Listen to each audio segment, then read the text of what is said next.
When we invest in ourselves, we all shine. Together, we are Black beyond measure.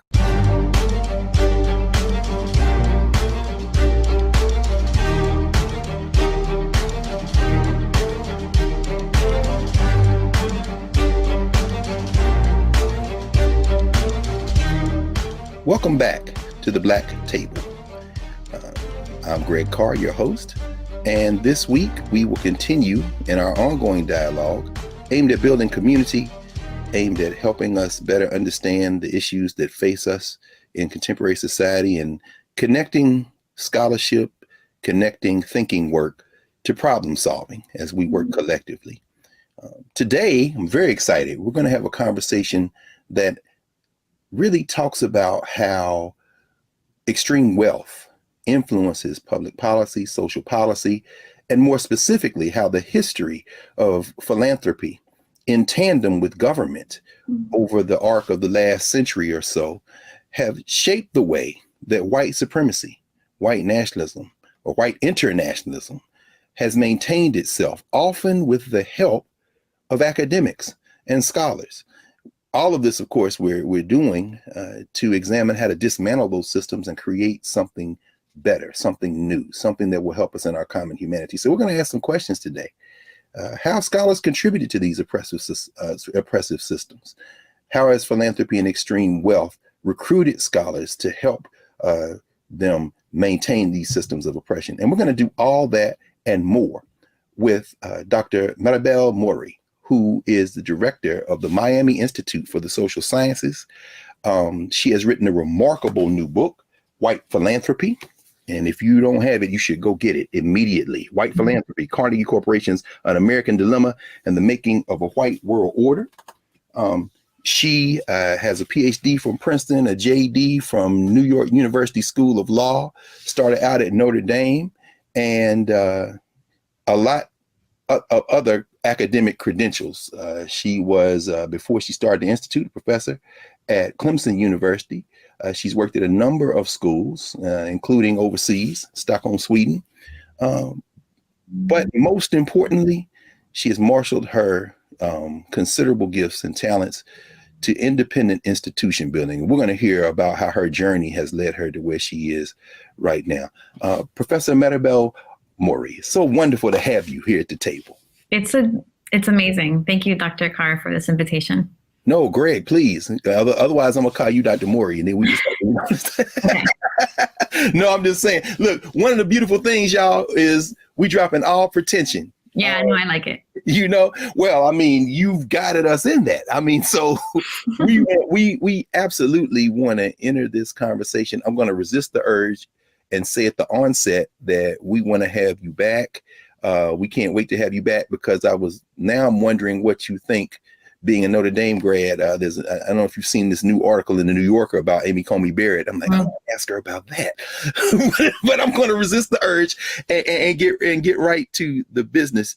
This book, White Philanthropy, fills a gap that I think those of us who work in fields like Africana studies, think about decolonial studies, probably needed to be filled. But until reading this book, really what you lay out is a roadmap for how we should think about this question of extreme wealth and its relationship to oppression. Could you say a little bit about what led you to write White Philanthropy? Okay.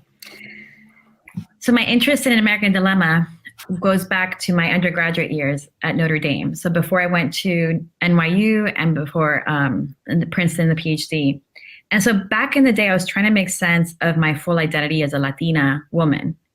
And so I was very interested in the race-sex analogy. I was still separating my identities before I knew about intersectionality, which I was more exposed to in law school through critical race theory. So at the time, I was studying in Paris, and I was exposed to Simone de Beauvoir's work. And I realized that in writing The Second Sex, she had relied on this white Swedes book to tease out the race-sex analogy. And I thought that was really interesting for many ways. I thought, why would this woman, who at the time I thought was, this brilliant scholar, need to rely on a man? And second, what did this white Swede have to say about race in the US? Why was he selected? So as I was getting more and more interested in the academy, I thought I should really study the politics of knowledge in the academy. It was fascinating to me because no matter what I would say, I ultimately was sensing that no matter how brilliant scholarship I would create, my work would be, someone else's work would be cited instead, specifically a white Anglo-American man or someone with proximity to that identity, such as Gunnar Myrdal as a white Swede. So I really wanted to understand these behind the scenes dynamics, because when I went to law school too, individuals such as Supreme Court Ruth Bader Ginsburg, when she was at the ACLU, would cite Gunnar Myrdal instead of Simone de Beauvoir to make that race-sex analogy in the 14th Amendment cases. So I thought this woman who was obviously impacted by Beauvoir is choosing to cite Myrdal instead because she knows her audience. So I was already skeptical of the text through undergrad and grad and law school. And then when I went to Princeton, I was taking a class with Melissa Harris Perry, Dr. Melissa Harris Perry, on African-American political thought. And I asked her, I'm like, do you think this would be part of the canon? And knowing basically the answer, she said, absolutely not. And I was like, this is fascinating. Wow. So what does it mean to create knowledge, and for whom? Like, who is this knowledge being created for? So that's the beginning of my investigation.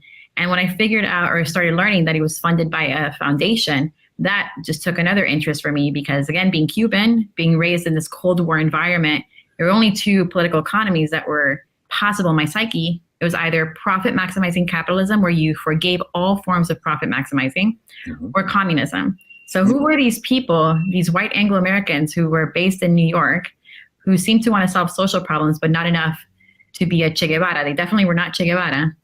So who are these people? And what does it mean for them to address problems, and for whom? And what are they trying to preserve or change? So I became very fascinated by quote unquote philanthropy. I see. This in itself is fascinating. I mean, first of all, to exhibit the kind of mastery that you display in the book, and to realize that this is something that you took up in your undergraduate years, which aren't that long ago.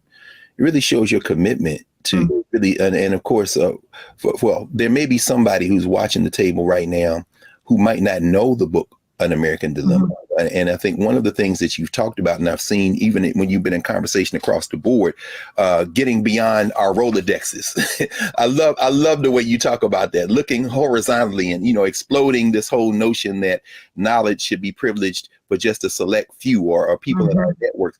If you wouldn't mind just taking a second for those who may not be familiar with Gunnar Myrdal's book, to help folk who are now learning for the first time about An American Dilemma know what that is. Yeah, so it was a book published in 1944. It was completed in 1942.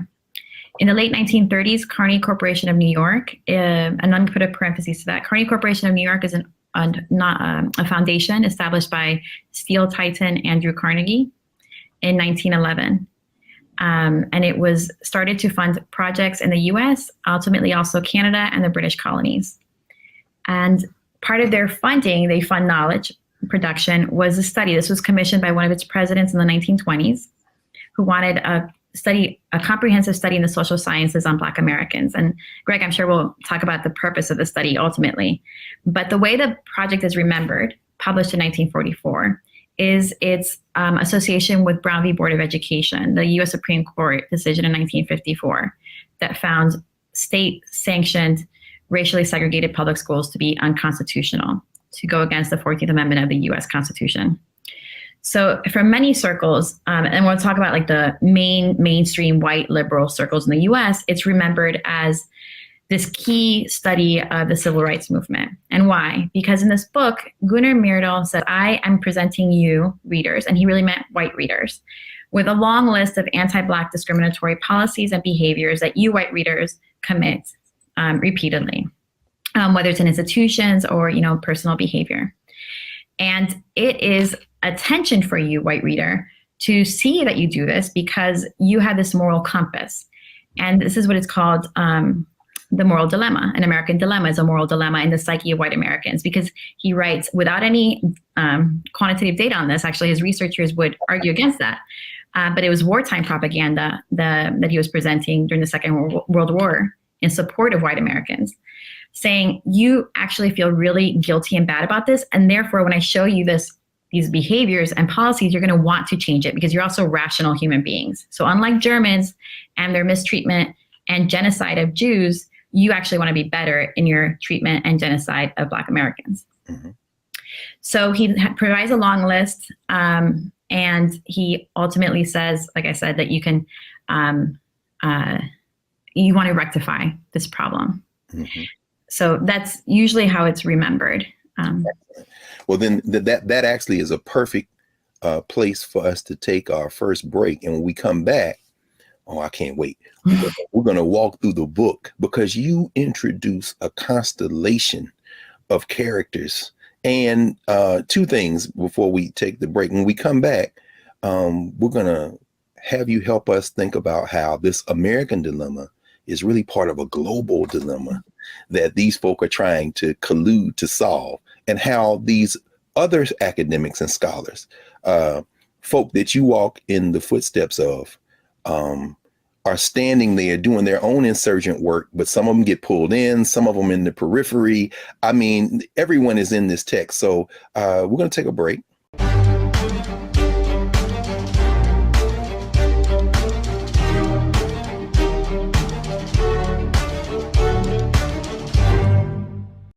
This is our time, our moment to move forward, beyond the gun violence, the hospital closures, the unaffordable housing.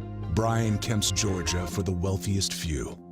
Stacey Abrams is looking out for every Georgian. She'll invest our $6 billion surplus in the fundamentals, education, healthcare, housing, and a good living, putting more money in your pocket to build one Georgia where everyone has the freedom to thrive. When we invest in ourselves, we're investing in what's next for all of us. Growing, creating, making moves that move us all forward. Together, we are Black beyond measure. We've got to stand up. Republicans are banning abortion rights, tearing down democracy, blocking progress. But when Democrats stand together, we win. Because we voted, Democrats stood up for Black lives, voting to ban police chokeholds, stood up for Black women, putting one on the Supreme Court, stood up for our families, lowering cost of health care and prescriptions and capping insulin, and stood up for millions by slashing student debt. This November, let's stand up together and keep making progress.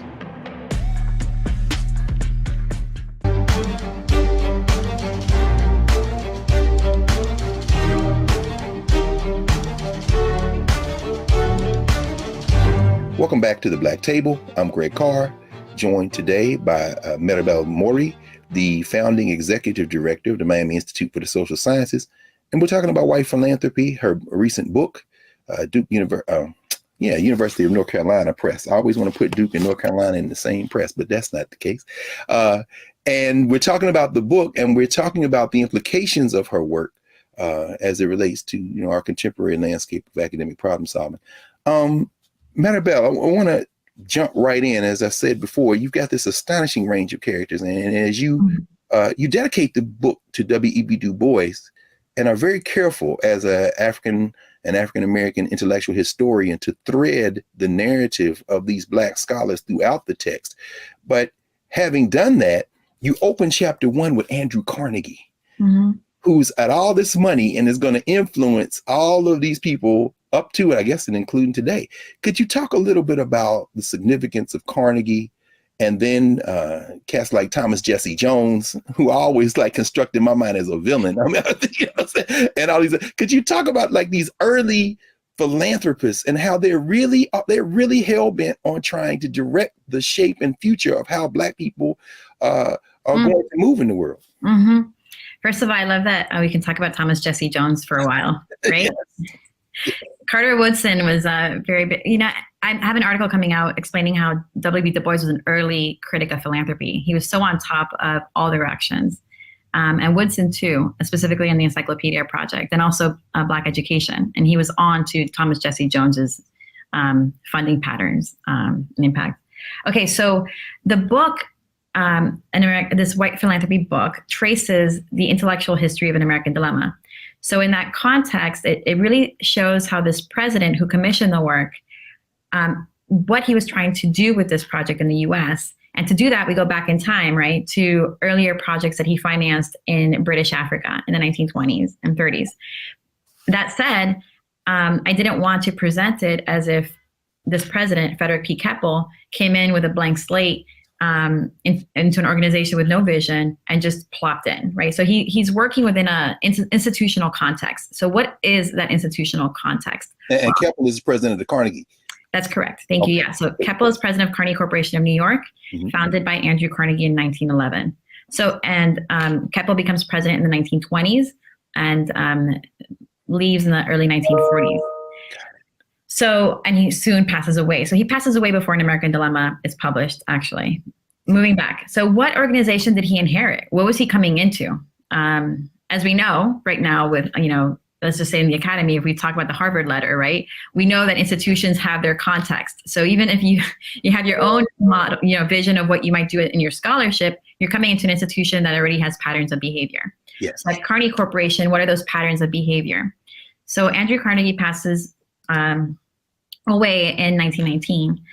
And he has people on the board that follow his vision. But what is his vision, right? And how is it understood by the people who feel empowered to speak on his behalf? In the foundation world, they call it, right, donor's intent. So how do they express donor's intent in the organization?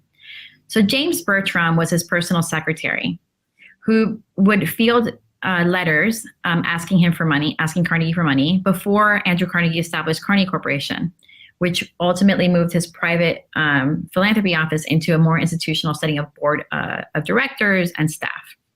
And he said, he would help the president, Keppel, understand what British colony meant. So Keppel inherits an organization that says, in its charter, we fund projects in the US, Canada, and the British colonies. Well, there's a question of what are these geographic spaces? Does the US include the Philippines? Do the British colonies include, what the British government might say is a colony from London, or is it something else? And James Bertram enlightens Keppel and says what Andrew Carnegie really intended by British colony was communities of whites. There it is. There it is. And there's no shame in writing that. So it's just the facts, no question. Interesting. Yes. Go ahead. I'm sorry. Yes. No, yeah. So in that spirit, he says, and just in case you didn't understand this, Keppel, this means that East Africa is good, Kenya, for example, not West Africa. South Africa is good, even though it's not officially a colony. And so is New Zealand, Australia, not officially colonies. So you could be a British Dominion, British Commonwealth, but not all British colonies would go into this vision of communities of whites. And what he said was, it's not just having white people there, it's a space where white people could dominate. Therefore, for example, India would never receive funding from Carnegie Corporation. And so this shapes the funding patterns of the organization in the 20s in an informal way. Ultimately, they do adapt their charter to include British dominions, to basically have on paper what they were already doing in practice informally. And and as you so brilliantly lay out, you've got these parallel tracks that end up informing each other and merging. But at the same time, I mean, in some ways, hasn't Carnegie and some of these other philanthropists too, these railroad cats, cut their eye teeth domestically with like Booker T. Washington? They start in the 19th century, huh? So while they're expanding and looking at these interests in Africa, what's Carnegie doing domestically that's going to help us think through this as this thing emerges, the American Dilemma? Yeah. So Andrew Carnegie himself was very enamored with Booker T. Washington, and he gives a speech in Edinburgh, Scotland, in the 1910s, late 1900s, the aughts, and says this is an educational model that can be used across the British Empire for other colonized groups. The Tuskegee model. Yeah. So he underscores what Booker T. Washington was accomplishing in Tuskegee and says if we had only applied this model of education in India earlier, we could have avoided the whole problem. And by problem, he means, colonized people pushing back and challenging, revolutionizing. Yeah. And in his vision, so that's one. So Andrew Carnegie had the vision of expanding the Tuskegee educational model internationally as a means of dominating colonized groups. Okay. And in a complementary way, his vision of international peace included and underscored Anglo-Saxon unity. Wow. That is truly remarkable. I mean, just given the context, here we are in 2022. I mean, at Howard University, there's a Carnegie Library. I mean, he puts libraries everywhere. But I think about the fact that Howard trustees added Booker T. Washington in part to get Carnegie's money. And Carnegie had almost shied away from that liberal arts type of model. And to hear you talk about Tuskegee, which, you know, we know Booker T. Washington had his own ideas. I'm probably a little bit more charitable toward Booker T than some people, but my mom from Alabama, so I kind of see Tuskegee. But they are plowing so much money into shaping the sensibility of these people that they want to continue to oppress from now on. I mean, we're going to take a pause here, but when we come back, Maribel, lead us now into the first third of the 20th century, if you don't mind. As these plans begin to take shape and they begin to generate these documents, these surveys, these huge, that telephone book that you made me dig out of my library, Laura Haley. I mean, when we come back, we're going to continue this conversation with Maribel Morey on white philanthropy and the implications for today. Back in a moment.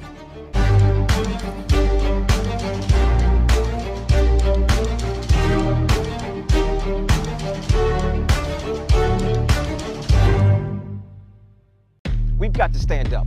Republicans are banning abortion rights, tearing down democracy, blocking progress. But when Democrats stand together, we win.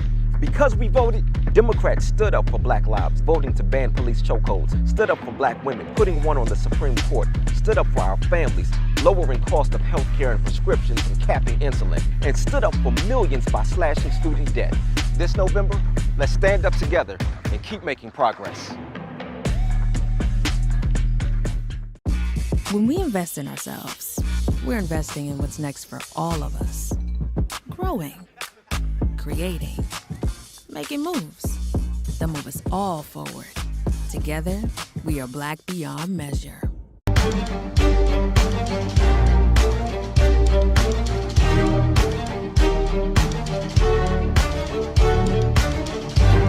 Welcome back to the Black Table. I'm Greg Carr, joined today by Dr. Maribel Morey, the founding executive director of the Miami Institute for the Social Sciences and the author of White Philanthropy, Carnegie Corporation's An American Dilemma and the Making of a White World Order. So with that in mind, Prof, when we left, you had walked us right up to the edge of the recruiting by the Carnegie Corporation of Gunnar Myrdal, bringing he and his wife, who have done some incredible work in social science, but again, replicating this pattern of asking white folks first. They had approached white scholars domestically to do kind of a national study on Black folk. I think you write about Melva Herskovits, whose shadow we still live in, apparently. And, could you talk about Myrdal, what that study meant, how it involved Black scholars, and ultimately what was the purpose of the study and the thrust? Because you also write about a national study, but policy making is local and state. And so could you talk a little bit about what they're really up to and after and how Myrdal fits in all this? Okay, I'm going to really try to just bring it all together. Yeah, no, please. Yes, all right. That way. Okay, so usually scholars have tended to underestimate the vision of Frederick P. Keppel as president of Carnegie Corporation. And with that, then disconnected the organization's work abroad from its work domestically in the US.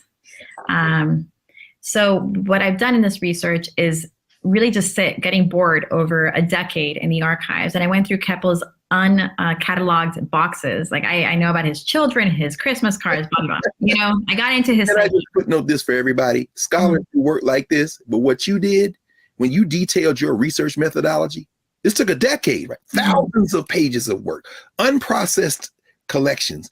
It's truly remarkable as a feat. I just want to say that to you publicly, because that's no joke. Thank you. You think I have a high tolerance for boredom. Okay. You said I know about his children. I know how that's all the receipt. Yeah. So it's getting into the psyche. And so I could trace his funding patterns and what he was invested in. And so this goes to the purpose of An American Dilemma, because in the US, we're so programmed in our educational system, from a wee size, to associate the national level with more progressive policies. Mm-hmm. And obviously to associate this book, An American Dilemma, cited in Brown v. Board of Education, as a progressive text. Yes. Though scholars such as Derek Bell really pushed back against that in his analysis of Brown v. Board and his experience working for the NAACP Legal Defense Fund, right? Yeah. But the mainstream was that the national level, Brown v. Board, is all progressive. So understanding Keppel as being invested in this project and coming from this transatlantic funding interest, I started saying, oh, wait, he talks about Black people and white people transnationally. And he has advisors in the 1930s. After that study in South Africa, they shift to advisors in London who are financing and planning this African survey with this colonial officer as director. So Keppel is still invested in funding cooperative studies in the social sciences, but while the Poor White Study in South Africa was authored by each researcher, they authored each one their own separate volume with the joint findings, bringing it together. Interesting. Yeah, because you said Haley had a crisis, right? He just got overwhelmed. So this is really other people's work, except they got to put their names on this one. So in the first one, they do that, right? So they each take their turn. They don't know exactly what Keppel means by cooperative social sciences, but they see the dollar amount behind it. They're like, whatever it is, we'll do it. We can do it, right? Yeah. Wow. And then in Chatham House, the new advisors in London, they say, yes, let's do this cooperative social science study, but instead of having a horizontal structure where each one gets credit, let's have one person in charge who has public policy experience being governing, dominating over colonized people in the British Empire, synthesize this material and produce the final report. And he does, like he has a nervous breakdown. But that is a research model that Keppel starts translating for US context. So you're gonna have an invisible team of researchers and someone with public policy experience who could translate that knowledge into public policy recommendations, like a vision forward.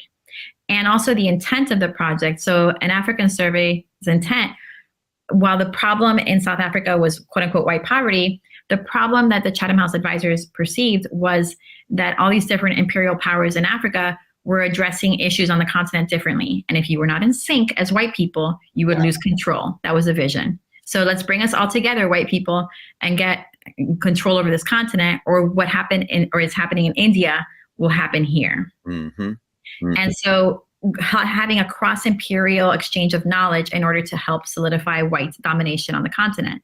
Similarly, in the US context, so you had this research structure I already mentioned that was an echo, and the purpose was to help policymakers across the country learn from each other's policies and then can become much more in sync. That's slightly different than saying that you necessarily want the federal government to be passing federal laws to bring everyone in sync. There is a space there to think that the states themselves, like separate imperial powers in Africa, could learn from each other and become more in sync and still leave public policies at the state and local level. Ooh. And yet, during the process of writing this project, we're talking about the New Deal, Keppel and Myrdal start thinking that the federal government could play a bigger role in helping to standardize policies. Now that's interesting because you make me think about the fact, and I'm thinking even now about the legal fight.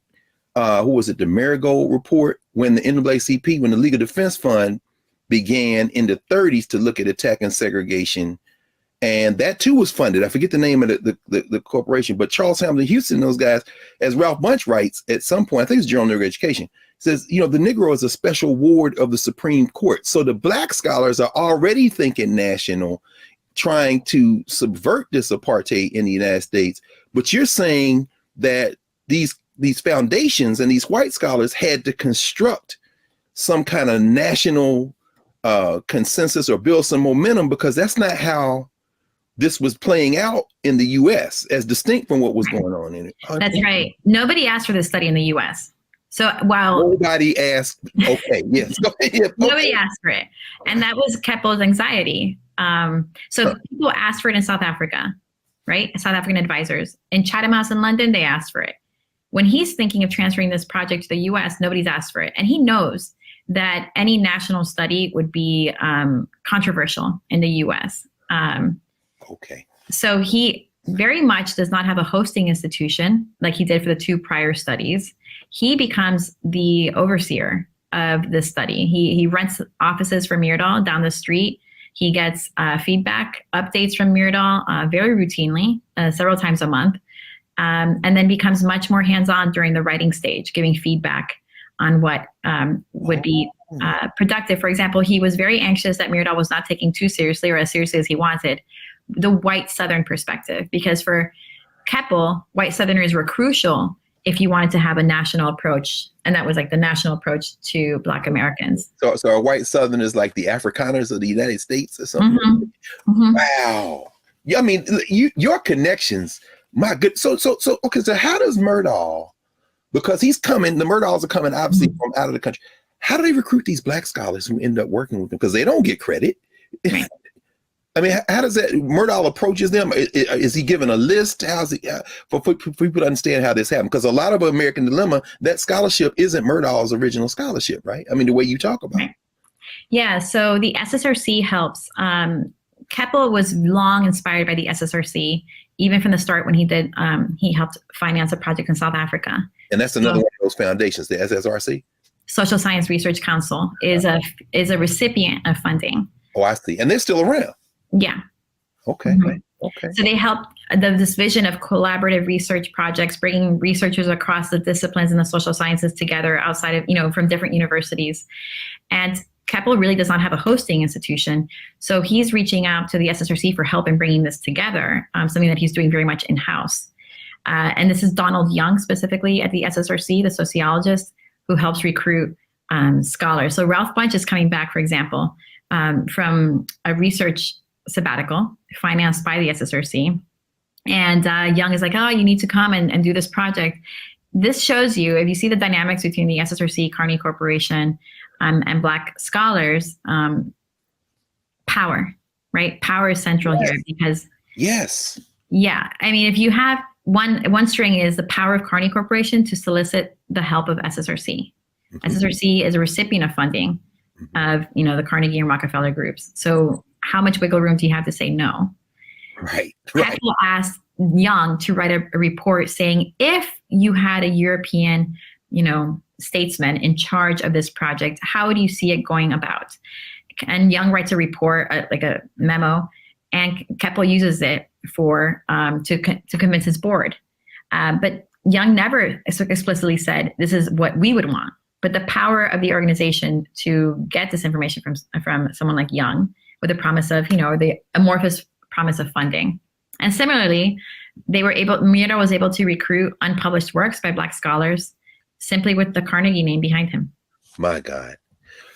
We're certainly going to have you back, but we want to turn now with our remaining time, because, those of you who know An American Dilemma and know the name Gunnar Myrdal, you know the impact that this continues to have in how we think about race in this country. Interestingly enough, Maribel, your own work as a scholar, as an academic, what did researching and writing this book and doing this work do to you in terms of your own view of scholarship and your own decisions in terms of your own career and work, and what you're doing now at the Institute? Right. So it's changed my life. One is, I'll start with what inspired me. What inspired me were scholars such as W. Du Bois and Carter Woodson. And also the very lack of someone in the art. Those are the ones who had some proximity to these funders. They could write personally to Keppel and others. Nobody who looked like me, right? Or as a Latina woman, like anywhere in this network, whether close or far. Remarkable. That is remarkable. I mean, the only Latino I can think of, certainly not a woman, was Schomburg. And Schomburg didn't have access to any of this, even though he rolled with Du Bois and Woodson, them, American Negro Academy, which you write about. But there's nobody there. That interesting, huh? And so seeing echoes between what I was writing and what I was living as an academic. Yeah. And then also from another lens, so as a Latina, but also, as a white Latina, thinking, what role am I playing in this? Am I echoing the domination in, the production of knowledge on race in the US? Am I echoing exactly what I'm writing critically about from the early 20th century? And what am I going to do about that? So I had received an Andrew Carnegie Fellowship to do 2 years of research, thinking, what role am I playing in the academy? And can I do this with a straight face? And so thinking about that, and then also seeing the difficulty in publishing this book, I was being asked repeatedly through the peer review process to change the narrative. So that's that gatekeeping process I've seen you talk about over and over again. Yeah, so the real soft spots here that get some readers, specifically white liberal readers, I would say, really it's sensitive for them, is a connection between a colonial African administration and post-World War II visions of racial equality in the U.S. I see. Is that what led you ultimately to decide to start the Miami Institute for the Social Sciences? Is that part of what, and what do you all do? Because in the we need to do something. I mean, not all of us can do the same thing in the academy. We're all playing roles within and outside the system, and we need each other.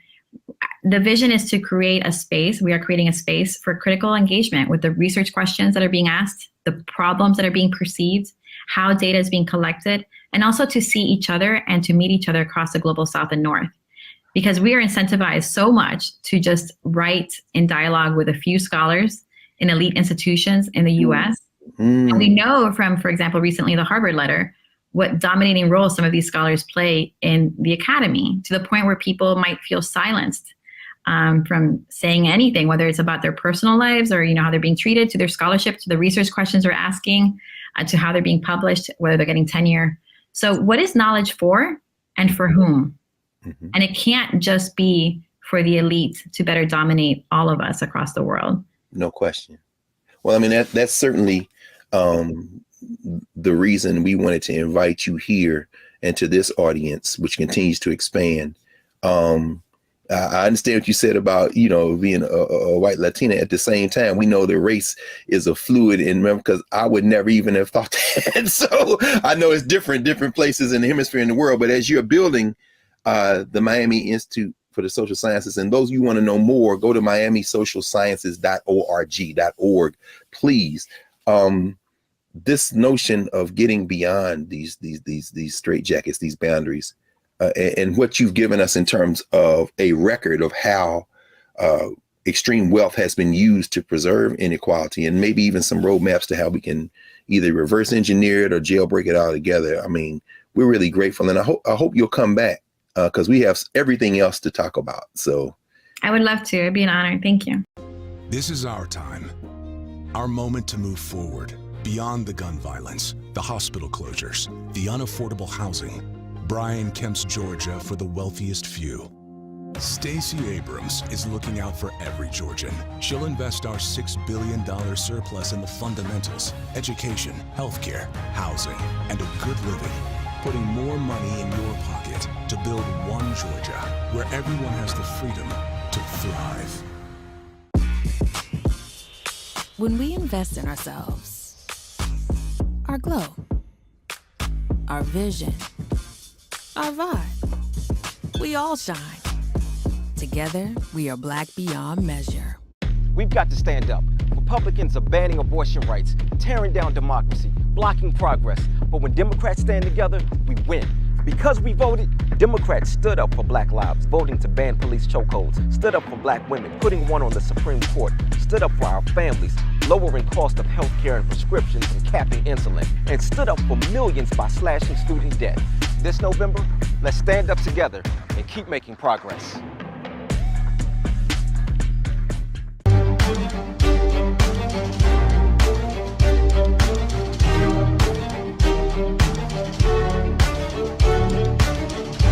Welcome back to the Black Table.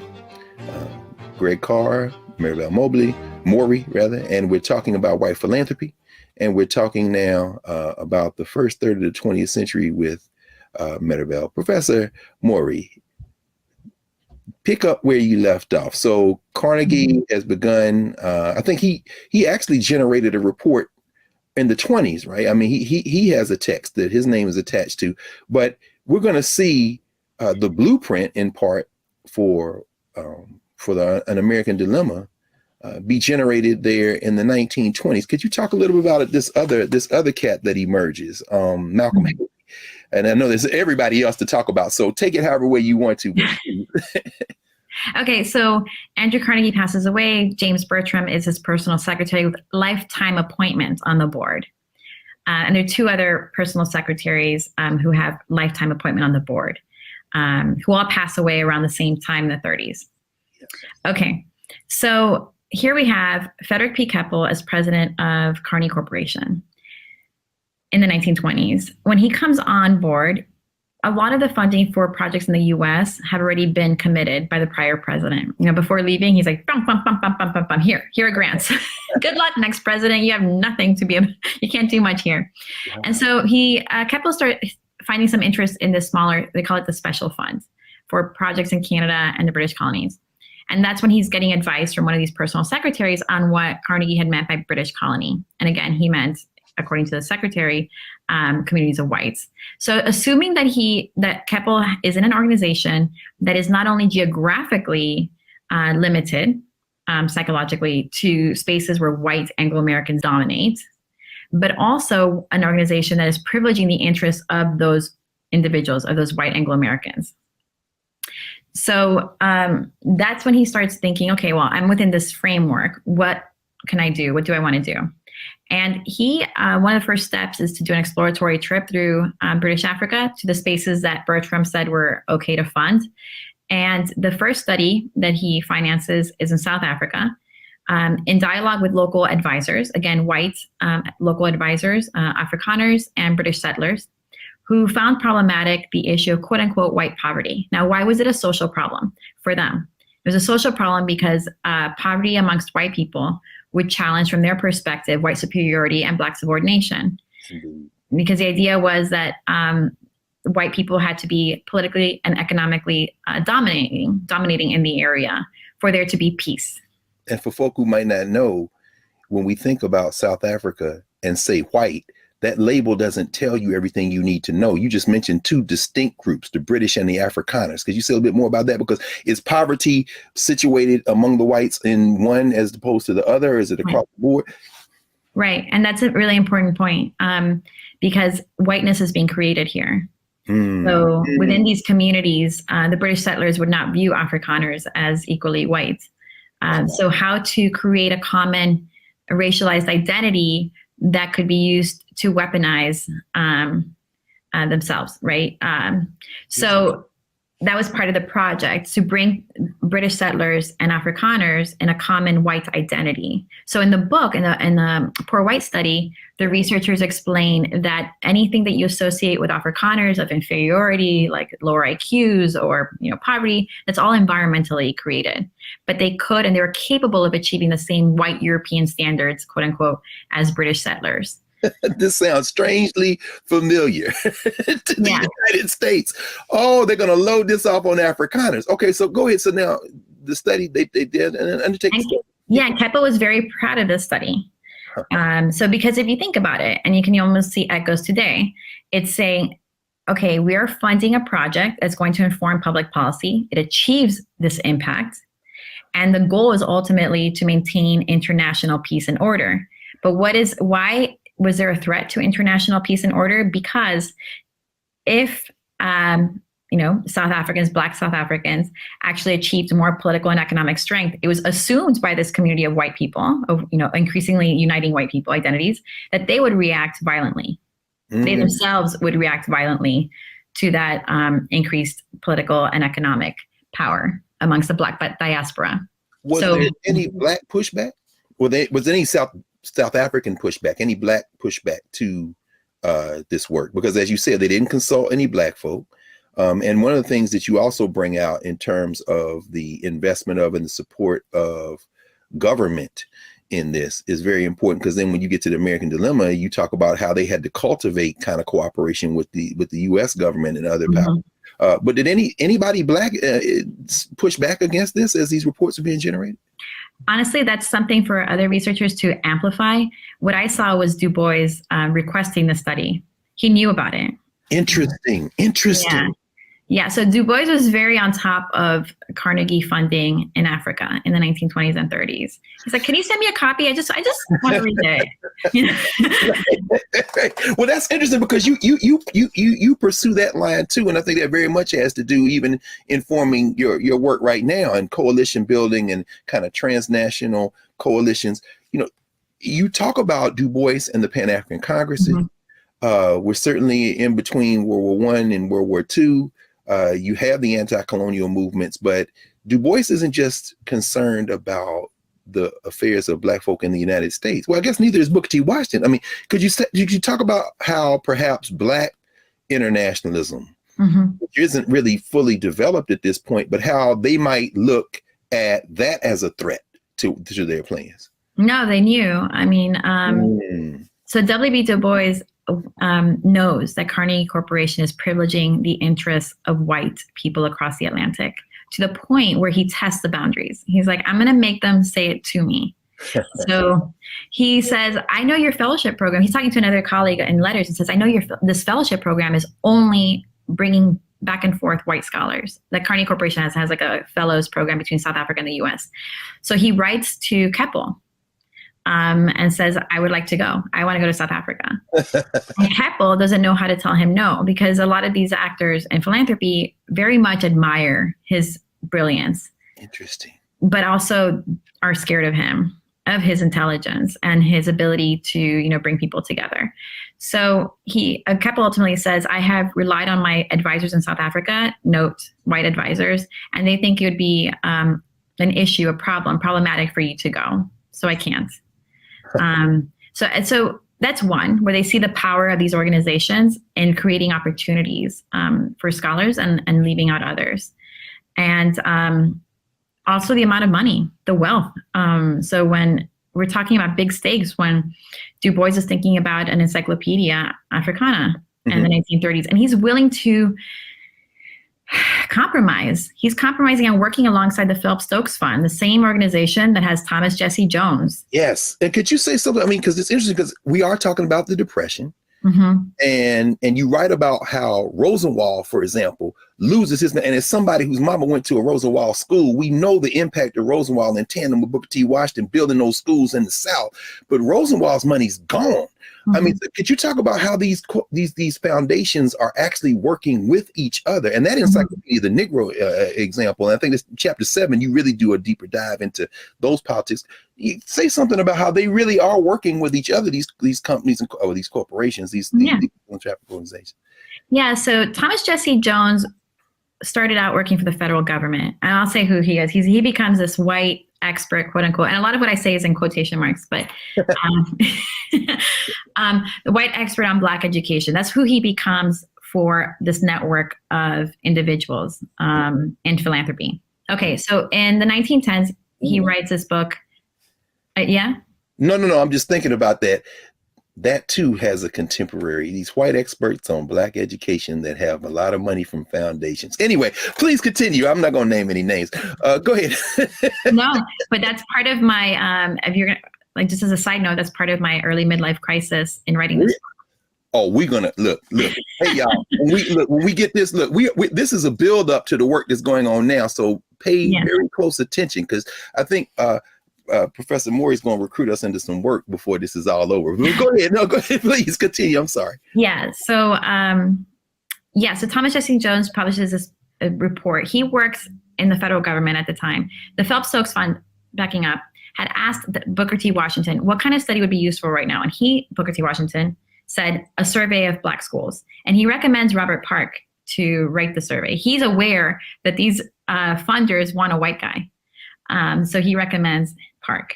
But they instead choose Jones, who's working in the federal government, because they're thinking this would be really helpful to have the stamp of the federal government on this study, and it could be really circulated very well. Well, that works out in many ways, but in other ways not, because you have people in Congress who say, what is this money doing in the federal government? Not a lot of people know about the Phelps Stokes Fund, but they know, to your point, it's all part of a close-knit network where a lot of these individuals are overlapping board memberships. In New York, these are all organizations. Phelps Stokes Fund, Carnegie Corporation, Rockefeller organizations, which included General Education Board, Laura Spelman Rockefeller Memorial, the Rockefeller Foundation, and they're all intertwined. Spelman Rockefeller as in Spelman College? Spelman University? Yeah. Wow. Okay, y'all. Y'all know these HBCUs be named for a lot of these people. Anyway, go ahead. Yeah, you go to Tuskegee and you see all the different buildings, too. Yeah. So they recruit Jones from the feds, and then they're questioning, but you see the overlap. So they kind of they're saying, I know the face of it is Phelps Stokes, but right behind it is Carnegie and Rockefeller, and I do not trust these profit maximizing individuals in industry. Yes. So what are they doing educating our children? So Jones pops out from the federal government and becomes the specialist of education for the Phelps Stokes Fund. He comes under the umbrella, and he starts guiding all these organizations and how they should fund Black education after the passing of Booker T. Washington, Andrew Carnegie, this first layer of people. He's advising the next layer of staff members, and saying this is a right policy, the one that Carnegie and Washington really subscribed to. So that's the first study you see in the 1910s with Jones. And then he ultimately produces 2 more studies of Black education in colonial Africa, recruited by the same network. Wow. So, and so it's fascinating because, of course, we think about Woodson, whose money from these foundations dries up right around the time he publishes Miseducation of the Negro. Mm-hmm. One of the reasons he refuses to connect with the HBCUs, and that's where they're putting their money. And they say, well, we'll keep funding the Association for the Study of Negro Life and History if you'll just affiliate with an HBCU. And Woodson not only refuses and loses his money from that, but that Encyclopedia of the Negro, as you write about what he and Du Bois, neither of whom, I guess, as you write, were not invited to the initial meeting to plan an Encyclopedia of Negro, but you write about the fact that what they have in mind, even with their differences with each other, is very different than what these funders have in mind. I mean, it's an Encyclopedia of the Negro, right? That would help all of us. But what do they have in mind that's different than Du Bois and Woodson and the Black scholars? What Washington, well, not Washington, Booker T. Washington in some way, but what W.B. Du Bois and Carter Woodson were invested in is precisely what these white funders were scared of. Wow. Okay, so which is what? They were invested in a rising Black identity, connections between the U.S. across the Atlantic, and pride, and pushing back against white supremacy and Black subordination, right? Through the use of knowledge. Like and it brings it down to that question, like you're asking, and we're all invested in what is knowledge for and for whom? And for them, the Encyclopedia Project was about bringing to light all these different levels of achievements. And again, that definition of achievement, we could break it down, right? Like, what does it mean? Are we playing into this white definition of achievement, or is it a different one? Nevertheless, it was about amplifying and bringing together a Pan-African identity and community. Wow. What inspired Carnegie Corporation to start funding in British Africa was a colleague who brought to their attention the problem for them of rising Black consciousness. Because, and this colleague, J.H. Oldham from London, who was visiting Keppel, said, you should feel really invested in this, and to other colleagues in New York City, including the Rockefeller organizations, you all should be invested in this. I know I'm talking about British Africa and I'm coming from London, and you might feel like the problems over there don't apply to you. But if there's a rising Black consciousness in Africa that will challenge our British territories, it will affect you, because there's a lot of communication across the Atlantic, and you're gonna have a problem here, quote unquote, the Black problem is going to be aggravated. So you should put money into this and stop it in its genesis.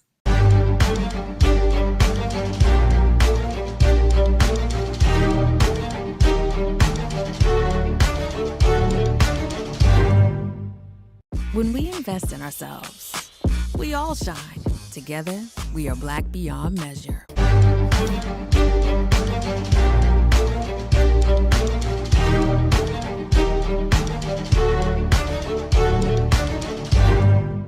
We've got to stand up. Republicans are banning abortion rights, tearing down democracy, blocking progress. But when Democrats stand together, we win. Because we voted, Democrats stood up for Black lives, voting to ban police chokeholds, stood up for Black women, putting one on the Supreme Court, stood up for our families, lowering cost of health care and prescriptions and capping insulin, and stood up for millions by slashing student debt. This November, let's stand up together and keep making progress. This is our time, our moment to move forward, beyond the gun violence, the hospital closures, the unaffordable housing. Brian Kemp's Georgia for the wealthiest few. Stacey Abrams is looking out for every Georgian. She'll invest our $6 billion surplus in the fundamentals, education, healthcare, housing, and a good living, putting more money in your pocket to build one Georgia where everyone has the freedom to thrive.